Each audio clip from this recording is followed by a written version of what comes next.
Hey white guys, Bill here. You live in a state where there's the possibility the courts could say whether gay people can marry each other because the Constitution doesn't say anything to the contrary? Has that got you worried like it did some folks in California? A lot of folks, I guess. Maybe your state has come up with a way to get around that by voting a ban or creating a law that defines marriage as being between a man and a woman. Do you believe in traditional marriage that has stood the test of time for thousands of years, like Mitt Romney?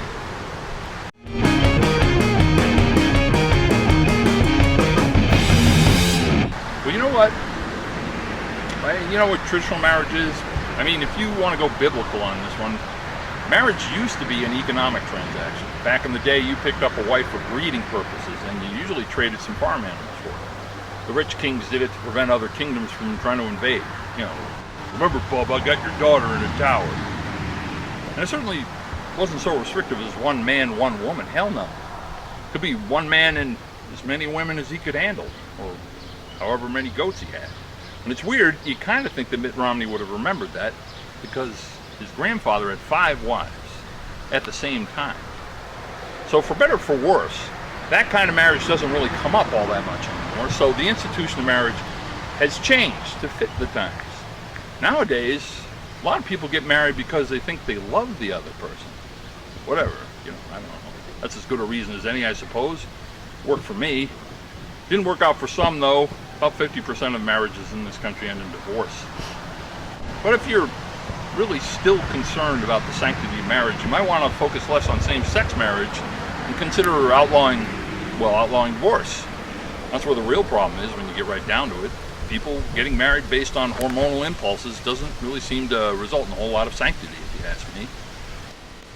So here's the problem with these bans. We should really be squeamish about allowing constitutional freedoms to be voted on. Okay, maybe you're worried that a man marrying another man will somehow destroy the fabric of society and God's going to slap the taste out of our mouths with a hurricane or a plague or something. But if we start putting all of these constitutional freedoms and protections up for a vote, where will we be?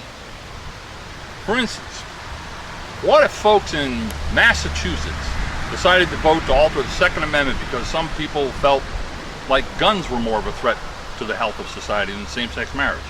Would you be okay with that? Or say religious freedom was challenged by motivated atheists in Minnesota who believe that organized religion is destroying America and American principles. Should we be voting on stuff like that? I don't think so, and I don't think you think so either. So here's the problem if we go down that voting on freedoms listed in the Bill of Rights road. That's why we have courts. They're the ones who are supposed to play referee using the Constitution as a rule book. It makes sense when you think about it, really. I mean, what would a pro basketball game be like if we left the rules to the players on the floor? So, if you really can't handle same-sex marriage, don't go to the weddings if you're invited.